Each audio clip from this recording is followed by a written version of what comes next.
अंडा बुर्जी रेसिपी. थोडं 2 चमच तेल टाकलं. त्यामध्ये आपण जिरं मोहरी टाकणार. कट करून हिरवी मिरची लालसर भाजली गेली आहे. आता आपण याच्यामध्ये टाकणार कांदा. हा एकदम बारीक चिरून घेतलेला आहे.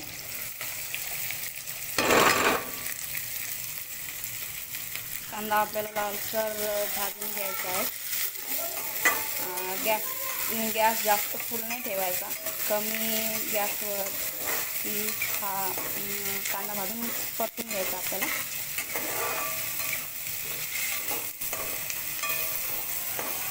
यामध्ये तुम्ही टमाटर वगैरे नाही टाकायचं.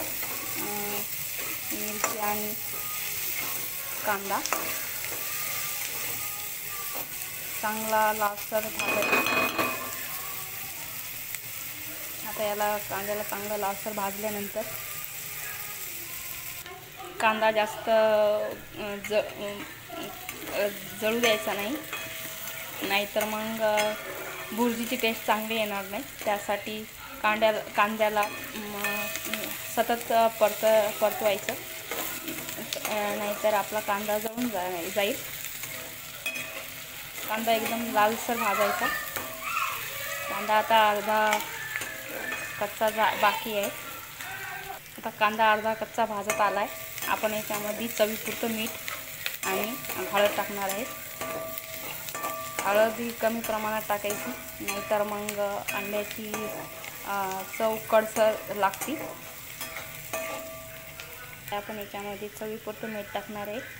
मी अंदाजाने हाताने टाकते, मी काही चम्मचचा वापर करत नाही. तुम्ही पण तुमच्या आकाराने टाका. आपण आता याच्यामध्ये हळद टाकलेली आहे.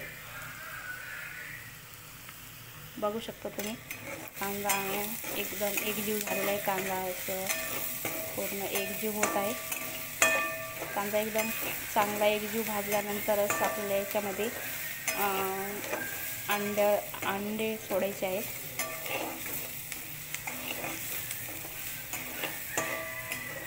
अंड्याचा बल्ब एकदम फोडून घ्यायचा व्यवस्थित, नाहीतर मग सुटसुटीत आपली अंडा भुर्जी होणार नाही. आपण आता याच्यामध्ये फोडून टाकणार आहे. अंड्याचा बल्ब एकदम पतला करायचा, जेणेकरून आपली भुर्जी एकदम सुटसुटीत होणार.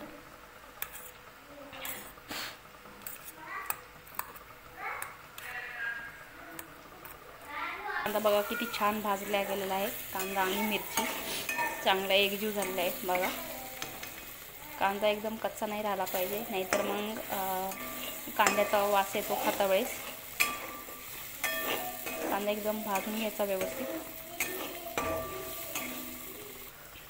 कांदा आपला एकदम मस्त भाजून झालेला आहे. आपण याच्यामध्ये आता अंडे सोडणार आहे. आता आपण याच्यामध्ये अंडा सोडणार आहे.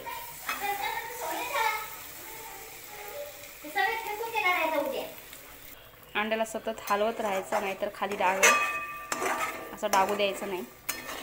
असं जर डागलं तर अंडा भुर्जीची टेस्ट कडसर येणार.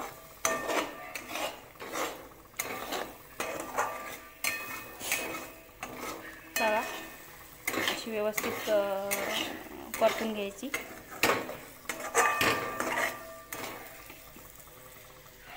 अंडा एकदम सुटसुटीत होईपर्यंत त्याला परतवत राहायचं.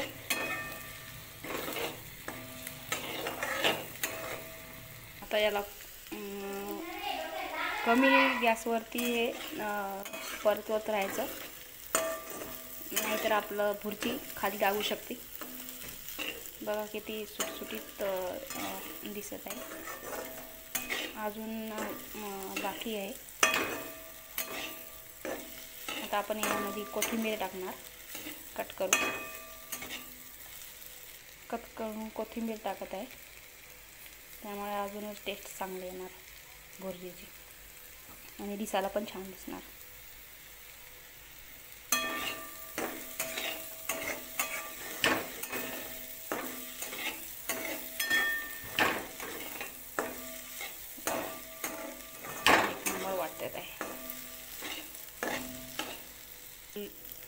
आता अंडा भुर्जी झालेली आहे बघा, कशी सुटसुटीत दिसत आहे.